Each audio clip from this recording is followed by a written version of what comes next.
What is up, bros? Anybody care to lax? Welcome back to the Crease Dive. Today's Sunday, May 26th. There's a chance that you're probably listening to this on Memorial Day Monday, May 27th. The NCAA Division I National Championship is set. Saturday just wrapped up. It was a wild day of lacrosse. Two incredible games. So, Jake, 2 games out of the way. We have the D2 and D3 national championships today, and then it all comes down to Monday. So how are you feeling this Sunday? Yo, those games yesterday, sir. Those games yesterday had everything. They were fantastic. I'm perfectly pleased because I went 2-0 on the day with my predictions. So I called those games, so I can't be disappointed nor surprised. Yeah, it's going to be a real shame when ESPN comes calling and takes you away from the podcast. I guess I'll have to find a new co-host. But, I mean, you go 2-0 on the day. That's how you jump up to the big boy levels at Espen. And we'll cross that bridge when we get there. You know, there might be something in the work. But, you know, I'll let you know, and I'll let you down easy. Yeah. Well, yeah, so, I mean, things got going on Saturday. And, I mean, right off the bat, I was like, shit. Like, the quarterfinals was such a great weekend for lacrosse.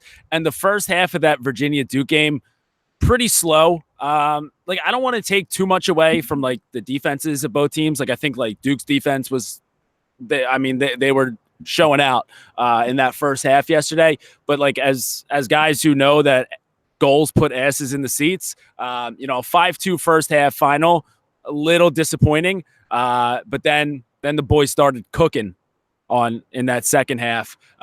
Virginia, led by a couple hometown boys, Dox Aiken, Matt Moore. So, I mean, everyone was stuffing the back of the net, and then OT. So, when that, Virginia was down by 2 with like a minute 40 left. How were you feeling at that point? Like, did you think Cardiac Cavs got this in the bag? We're about to be in for a nice little ending here, or were you like, there goes Duke, the team that you love so much, the team that you grew up just No, so I was watching the first half of that game. I was like, there's something with the Cavs right now. There's something missing. Like there's something's not clicking because Ryan Conrad was out there. I mean, he put those only 2 in, and you could tell that he was visibly frustrated with what was going on. Ian Laviano, like, my boy, like the kid was. I love the guy, but he was asleep for the first half, and that's what, I think what happened there is they were caught off guard a little bit by by Duke pressing out and giving him the full court press because like JT Giles Harris is he's a monster. CBR absolutely went off on him. He picked a couple pockets. I think that it just took them a while to get rolling, but man, once they got rolling in the second half, like electric, absolutely electric.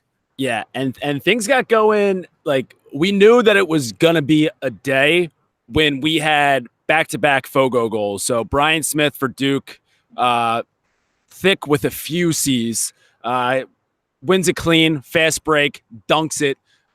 They go right back to the face-off X, and then Petey LaSala for Virginia one-ups them, does it again. So back-to-back Fogo goes. Well, we're going to talk a little bit more about face-offs when we get to the Penn State-Yale game. But, like, that was the moment right there, just back-to-back Fogo goals. I was like, all right, like, this is a game that is about to break wide the heck open.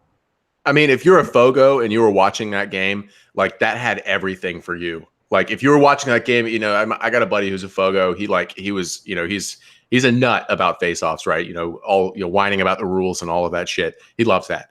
But like when he saw the back-to-back Fogo goals, I'm sure he absolutely just creamed himself because like that's the content that he was going for, and it was sick. And the funny thing about them is like, but they're such different sizes.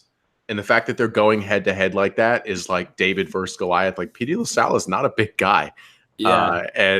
Brian Smith he's a big boy. He is a unit. That's a unit. He's an absolute unit. So, I mean, that was fantastic. And I really like to see that. I would like to know if like they said anything to each other, like on that next face off. So like on that third one, like I want to know if they were like, all right, like my dude, like that's like face off love for face off love, or if they were like both just like, you son of a bitch. I'm sure he was like, nice one. You're like huffing, nice one, bro. Yeah. He's just like, Yeah, all right, we got to do this shit again. Like, oh, fuck. All right. Hey, let's get a possession here. Give me some time on the sideline to rest up. But yeah, I mean, but again, Virginia down by 2 with 1:40 to go. I was down here on the sideline, not a big deal or anything like that, just a credentialed member of the media. And I could sense it in the air that something was about to happen. And then that's Ian Laviano sticks it to send it into overtime.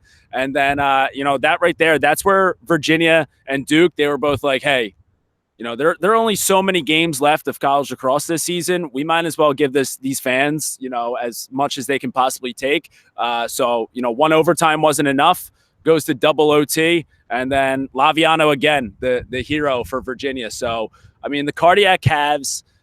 That's like a wild story. Just since Lars Tiffany took that team over, and kind of the way that they just kind of fell off in the ACC, and then just a few years later. Lars Tiffany was here. What was that? 2015 with Brown. Lost in the semifinal in overtime. Comes back this time around with Virginia. Wins in double OT. So big game for them. But now they're gonna have themselves a nightmare to deal with on Monday because the Yale Bulldogs, they're the defending champs for a reason, and. Like this was the game that had all the hype heading into it. Penn State was the most dominant team in college lacrosse this year, going up against the defending champs and the only team that was able to beat them earlier in the year. So Penn State versus Yale had all the hype going into it, and all that hype pretty much went right down the shitter in that first quarter. Dude, 10-1. I looked at that and I was like, this is. Like, how do you stop the bleeding? And you got to give props to Penn State too, because 12-9 at the half, like that. I mean, that's cutting off the bleeding a little bit, but I mean that was some serious work that Yale was doing. I don't think that we. I think Penn State's D was a weak point, perhaps that it was not often talked about. But I mean. Yale the same way. Like Penn State could have won that game. Yale had in the third quarter. Yale goalie is Jack Starr, right? Yeah. Jack Starr had made like 2 saves. Yeah. So I mean, just getting the shots on the goal and and letting him drop, it would have been turn and rake. But just for some reason, well, we know the reason. It was TD. They had possession after possession after possession, and they capitalized on every single one of them. Yeah, like it was crazy. So I mean, this play, Lincoln Financial Field was just filled. Penn State, like that was expected. Big Penn State city here in Philly. And so, I mean, this place was packed. They had a whiteout going, and like during warmups, like you could feel the energy of that Penn State crowd. And like if they would have started off right away with a couple goals of their own, this place would have popped off. Yale, probably understanding that, they said, "Hey, like, thanks for coming out, guys. Now, like." Shut the fuck up, sit down because we're running this. They came, dude, it was the first 3 faceoffs. So 3 straight wins for TD, 3 straight possessions for Yale, 3 straight goals. It was 3-0 before Grand Amendment even saw the ball, and Penn State's offense even had 1 possession. So, like that right there, there's a blueprint to beating Penn State. We've talked about it a bunch. You have to win all your faceoffs, and you need your offense to pace the game. They took the blueprint, ran with it, pulled it off flawlessly, and I think all that like home field advantage that Penn State could have had. That first quarter just it was tough because like even when Penn State was getting themselves going again in the second quarter, like there still wasn't as much juice in the stadium as there probably could have been. Yale really ran with that momentum too. They used it's extremely. Those nerds. They did their homework.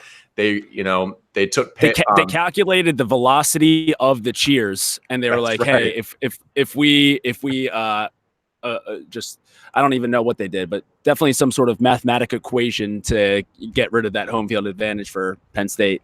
Absolutely. They use the pace of play against them, and I think that's probably the first time that that one of these teams has done that against Penn State. But of course, hindsight, beautiful. We can look back all we want. But the consistent factor in both of Penn State's losses this year was TD Ierlan. I mean, they went up against a face-off guy and Handsome Dan. I already knew you were going to say it. And Handsome Dan. But like, to beat Penn State, you have to keep the ball away from them and use the pace of play against them. And Yale did that. And the only reason they did that was TD Ierlan. So do we even want to get into the Tewaaraton talk? Do we even want to go there? Because at this point, like the Tewaaraton talk, there are two conversations going on in the lacrosse world right now. Yeah, please tell me the whispers. One is people bitching about face-offs. And then two is what do you do with the Tewaaraton now? Do you give it to Pat Spencer, who's had one of the most incredible college lacrosse careers of all time? Do you give it to Grant Ament, who was the best player in Division I lacrosse this whole entire year? Or do you give it to TD Ierlan, who the reason why Yale was able to get up 10-1, significant reason. Obviously, Yale's offense was snapping off right away there. Guys like, dude, Matt Gaudette, I fucking love that kid. He plays the game exactly how you would want a Canadian to play the game. Just sticks goals, let you know about it, chirps all day. But TD was the majority of the reason why they were up 10-1. So like, that's just whoever wins, it's like everyone's going to be bitching about the other two guys. And then, so I don't know if there's an actual answer to that. I do think that there is an actual answer to the face-off conversation, and that's just to tell everyone to shut up. So obviously people, especially in that first quarter, they could not fathom that one player like TD Ierlan would have such an impact on this game. It's like, well, yeah, like, Pat Spencer has an impact on the game too. He's one player. But so, I mean, people were bitching, oh, the face-off's taken away from it. I can't believe a face-off specialist has this much impact on the game. And it's like, dude, shut up. Like, if you don't want your team to get its dicks kicked in by a face-off guy, maybe you should go out and recruit some better face-off specialists. And Gerard Arceri, credit to him too, because he figured it out. Like after that first quarter, he had a hat trick against TD. So it's just TD's just a beat. Like, so that's the thing though, is like Gerard Arceri is one of the better face-off guys in the nation. Like that just goes to show what a freak TD is, that he was able to just dummy him like that, especially in the first quarter, and then kind of took it over again in the fourth. I think that conversation is so stupid that, yes, he has an impact on the game, but we're not just talking about any face-off specialist. We're talking about a kid who in his high school career was like 96, 98%. Like that's fucking, that's insane, and then at Albany, he had a stupid year. And then at Yale, he's having an insane year. He's like a 78% or something like that. That is the impact of that is going to be huge. But it's like when you're talking about, the faceoffs are taken away from the game. It's like, no, he's not just any faceoff guy. He's elite, right? He's Joe Flacco. Joe Flacco. People forget that, but like that, like think about it, like. If it was anything else in life, like let's just say it's a guitar player, right? Like you could be just some fucking asshole who's like shows up to Guitar Center and just like strums a few chords and like no one gives a shit about you. But then like, someone like John Mayer selling out arena. Like, so TD Ierlan's just the John Mayer. Everyone else is just strumming away at fucking Guitar Center. That's a bad analogy. I don't know why that one just popped into my head. It was like the only thing that came into it. I don't like that one. I would like to take it back, but as a journalist who transparency is key to me, I'm going to leave it in the episode. I think you guys could understand where I was going with that one. It's still not my best, but like you just can't. But people can't, the asshole in Guitar Center can't bitch about John Mayer selling out arenas when he's that goddamn perfect at playing the guitar and he's just not. So I think I kind of made a point there, but we can move on a little bit. Some points were made. I think that people will understand the gist. They might struggle a little bit, but I think they'll get it. Some points were made. Yeah. Now the biggest moment that people aren't talking about in that Penn State Yale game, there was a moment. So I don't know if I mentioned this before. Was on the sideline for the game. Pretty sure that's the first time I mentioned that. But so on the sideline, every once in a while, a few balls come flying your way. And when I came into the day on Saturday, I was prepared for a ball to come my way, and I really wanted to make a play on one. Kind of show off those hands, show off that dexterity, hand-eye coordination. I finally had my moment to shine. I think someone just got like detwigged, and the ball came flying out right to me. Had my hand on it, dropped it, missed the play, big time error. So, listen, like sometimes you wonder like how these guys can make, these mistakes if they're playing on the highest stage, but sometimes the pressure gets to you. And I know that now more than ever. I mean, how much preparation did you have going into the big weekend? You may have not done your right exercises, or put in the work. You got to you get in what you put out, right? So maybe next year's your year, and you got to start training a little bit longer, to make those big plays on the big stage. Yeah, when something like that happens, like if you put in the work to, if you left it all out on there on the field, and I'll be honest, hand up, I probably should have hit the wall a little bit harder, heading into this weekend. So, I was able to move right in front of it. I was able to track it down. I just wasn't able to make the catch. So it's unfortunate, but we live to see another day. So we still have, the D2, D3 games here, and then we still have the national championship on Monday.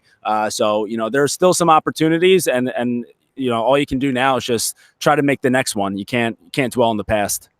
That's right. It's, so what next play? You gotta hit the next play. I get you. I totally get you. And we'll, we can talk wall. Maybe we got to get the wall ball extraordinaire Matt Gibson on here. Maybe we got to get him to get you trained up for next year.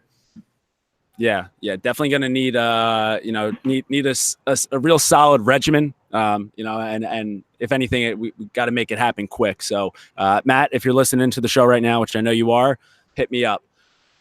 So that right there, that was Saturday. Saturday was wild. Obviously, we didn't really talk about the end of the game, but like Yale finally pulled away there at the end. So like credit to Penn State for making it close. It would have been real disappointing if it was just like ended up being like 40-4. So they made it close, but Yale still put up 21 on them. And now Yale is heading into Memorial Day again to defend their title against Virginia. So I don't know, just watching that game yesterday, like I feel like Yale was operating on a level that we haven't seen any team really be able to operate on this year. It was the perfect game of lacrosse that like the most perfect game plan could be executed, and they did it. So heading into Monday, like I mean, it's going to be a great game, but I think that Yale is just, they're all fucking freaks, man. Like you look at all their calves, just like when you're watching that game on Monday, just look at their calves, all of them. They're so fucking strong and athletic, all of them, that I just think that even if it's like hot out and they're all running around and it's a, tough day on the body, I think that like that's what's they're just going to be able to power through that. And like by the time the fourth quarter rolls around, Virginia might be getting a little gas, and like Yale's probably not even breaking a sweat. So I think I have to go with Yale on Monday. Yeah, I think I have to go with Yale too. I feel kind of bad because we have kind of counted the Cavs out all year. We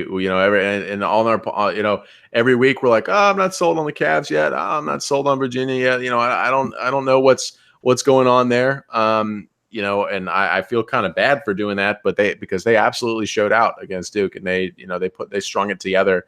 I don't know if they can string it together against Yale. But again, I didn't think they could string it together against Duke. So, they're going to have to. If they have a first half like they did against Duke, tomorrow will be an absolute blowout. If they come out hot and they can tie up TD a little bit, which is a task in and of itself. If they can tie them up a little bit, I think they can play with them. But it's going to come down to the face-off, and I don't know how Petey LaSala has been playing this year. In comparison to TD, I would imagine his face-off percentage is much less, and I don't think that he could run with TD in the weight room, but who knows? Maybe Ryan Conrad, willed those first 2 goals in against the Duke defense that's extremely strong.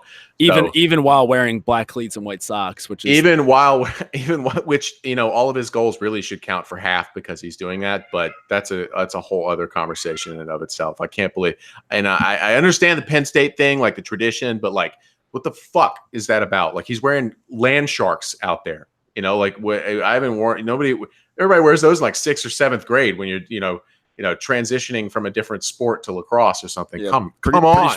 Pretty sure you can buy those at Target. Yeah. So we see you, Ryan Conrad, and your Target cleats.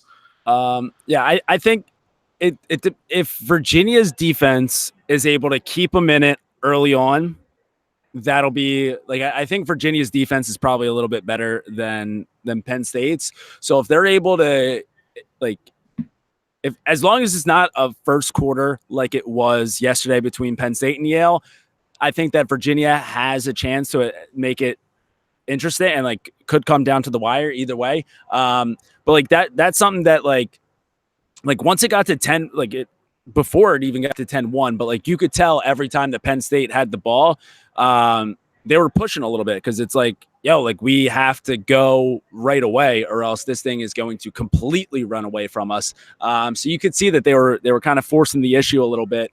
So if Virginia's offense doesn't have like that much pressure on them to score every time they touch the ball, like Penn State ran into yesterday, then, as long as they're able to stay calm offensively, then we're going to be in for a good game. But if Virginia's defense kind of falls apart a little bit and then Yale's just scoring on like the first 5 possessions of the game, then, the b-holes on, Virginia's offense are going to tighten up and that's where mistakes are made.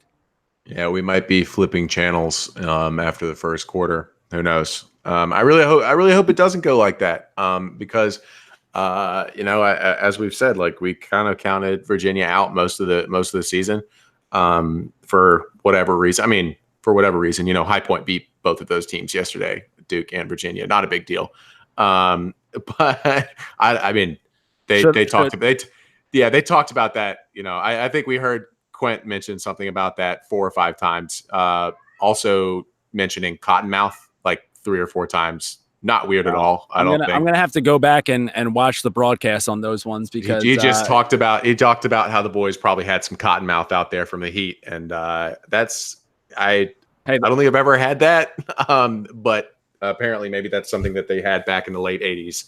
I'm not sure. Quinn was just blazing that shit up all day. He had Cottonmouth on the reg. That's what I was saying. That's what I'm saying. It's like I'm only ever familiar with Cottonmouth when we're talking about that the devil's lettuce, Quint. So I don't know what you guys were into back with Johnny Hopkins, but yeah. So that was Johnny not Hopkins weird at all. And Sloan Kettering. We're blazing that shit up every day. Yes. I love references, man. References are dope. Yeah, they keep the podcast going. So, but yeah, so I don't know. I might steal your tactic here, and I might say that I think in my brain that Yale wins this one, but in my heart, I could also see Virginia turning this into a game, and then the Cardiac Cavs never disappoint. So, I have Yale, but Virginia. I have Yale too, but Virginia's story would be way more. That'd be way cooler. Going with Lars Tiffany taking over, missing the tournament, however many years in a row, and coming back and winning. Like that would be a way cooler story. So like if Yale, has any sort of respect for the game, they will just maybe throw a few balls on unforced errors, maybe toss them out, maybe give Virginia a little chance. So I mean, if they have any respect for the game and the story, they'll make it easy on them. Yeah, just the one thing I don't want to see though is just a sad handsome Dan. I don't know if I'll be able to handle that. Let's hope he stays cool. I saw him in the ice bath, so got to keep him cool. He probably gets treated better than most of us, so I imagine he'll be great. Yeah. Well, there you have it. That is, final game of the season.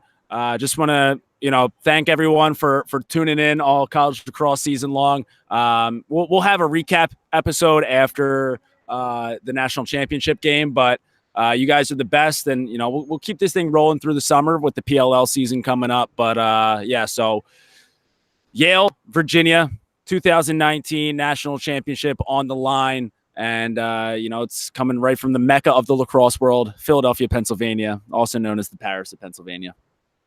Yeah. It's funny how the only people who call it that are native Philadelphians. But do we want to throw out some predictions for D2, D3 championships today? Yeah. Well, I mean, like by the time that people are listening to this, like those will already be over. But either way, I'm recording this from field level right now. Not a big deal. So I've been seeing some of the Merrimack boys warming up right now. The shooters are shooting. So I'll take Merrimack in D2, and then you know what? Let's get crazy. Let's give it up for the local Philly boys, Cabrini in the D3 game over Amherst. So Cabrini, pride of Delco, just a bunch of legends on that squad. So I'm going Merrimack and Cabrini in D2, D3.